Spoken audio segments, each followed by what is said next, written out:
Tout ce que je peux dire, c'est qu'il y a eu un débat qui était long, qui était de temps en temps brutal, qui était douloureux pour plusieurs personnes. Et le débat était si le référendum en 2016 était la bonne décision.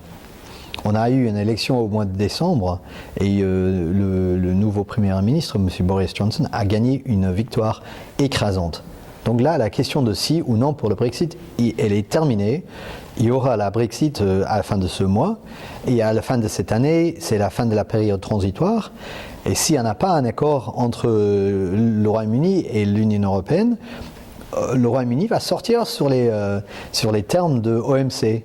Donc à ce moment-là, on va dire, grâce à Dieu qu'on a négocié cet accord bilatéral entre le Royaume-Uni et le Royaume du Maroc qui va assurer la continuité des relations commerciales. Écoutez, moi j'ai trouvé que le débat était féroce, était brutal, et ma position personnelle est bien connue, mais je suis fonctionnaire, donc je soutiens la position de mon gouvernement, je fais tout ce que je peux pour que ça soit une réussite. Mais il y a une chose dont j'en suis très très fier de mon pays, qu'un débat tellement féroce, tellement dur, tellement brutal entre les deux pros et contre, ça s'est passé, on paye. C'est passé au sein des institutions, c'est passé dans le Parlement. Bien, il y a eu des manifestations dans la rue, mais on n'est jamais descendu dans la rue pour brûler, pour détruire, pour tuer, pour faire de la violence les uns contre les autres. Donc ça a montré pour moi une force de nos institutions politiques, une force de notre capacité pour un débat féroce mais civilisé. Moi je trouve que le Maroc c'est un pays mais vraiment spectaculaire. Hein. J'étais en Argentine et c'est le 8e plus grand pays du monde, mais pour traverser du nord en sud il faut 2 ou 3 jours, hein. C'est immense. Mais vous avez une variété géographique extraordinaire. Ici au Maroc vous avez la même géographie, mais la même diversité, mais dans un pays de taille plus petit.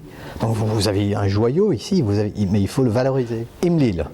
Moi j'ai passé beaucoup de temps à Imlil, c'est là où il y a l'organisation avec qui je travaille, avec l'éducation des filles. Donc je connais le domaine assez bien.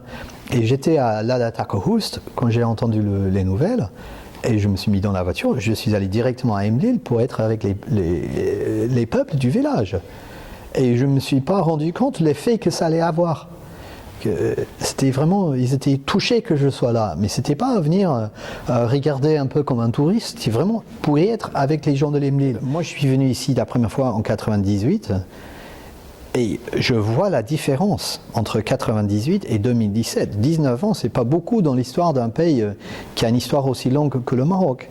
Mais ce que vous avez su faire dans les 19 ans, c'est impressionnant, impressionnant. Et le Maroc a su faire ses progrès avec des ressources, mais pas comme d'autres pays qui avaient des jets d'argent qui sortaient de la terre. Donc il faut saluer le progrès que vous avez fait.